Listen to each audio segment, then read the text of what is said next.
म्हणून आपण सगळेच लढलो. हे सगळं श्रेय गरीब मराठ्याचं, कोणाचं नाही, दुसऱ्याचं. गरीब मराठ्याचं आहे, त्यांना आपण ते देऊन टाकलं. आता अंतरवालीनं शेवटी विजयाचा गुलाल उधळलाच, हाटलेच नाही. लई काड्या घालायचा प्रयत्न केला, काही गेला, काड्या नाही, कोड्या नाही, काही नाही, काही. ते आम्ही आमचं नंतर बघू म्हणायचे, मलाच येऊन म्हणायचे. गाव म्हणल्यावर भाऊ भाऊ येतं, उली तिली झालं तरी बी तिकडं व्हायचं, इकडं आलं म्हणायचं आम्ही दोघं संघच. हे प्रेम सोपं नव्हतं. आज मी स्पष्ट बोलायला लागलो, ते हे सोपं नव्हतं.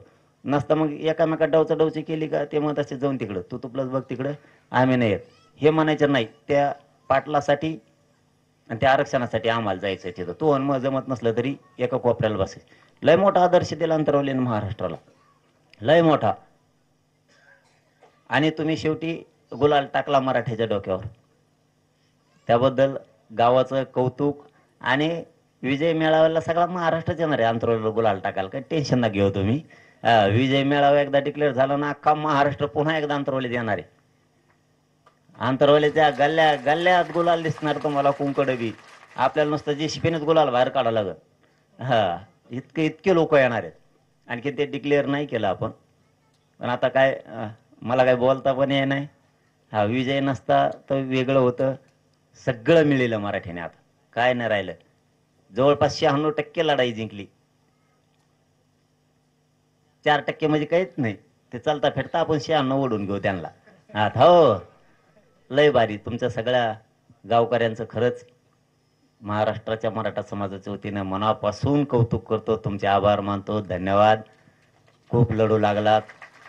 आता बाकीचं तर काय बोलायचं नाही मला. या व्यासपीठावर पहिल्यांदा या व्यासपीठावर गुलाल पडलाय मराठ्यासाठी.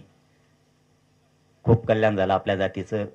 फक्त मराठा समाजाला अंतरवलीतून एकच संदेश देतो, समज गैरसमज ठेवायचा नाही.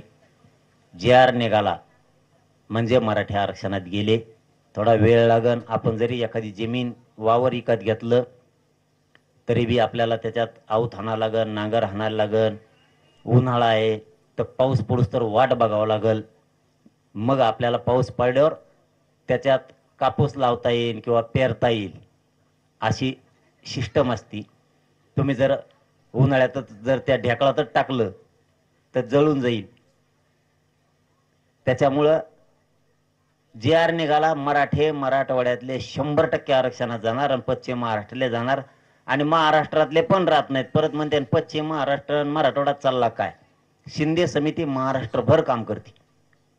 त्यामुळे विदर्भ, खानदेश आणि कोकणातला सुद्धा मराठा राहणार नाही. ती जबाबदारी आणखीन मायावर आहे. तुम्ही काय टेन्शन घेऊ नका ते बाकीच. जर का आता काही मागं पुढं झालं ना, पहिल्यासारखंच होणार आहे.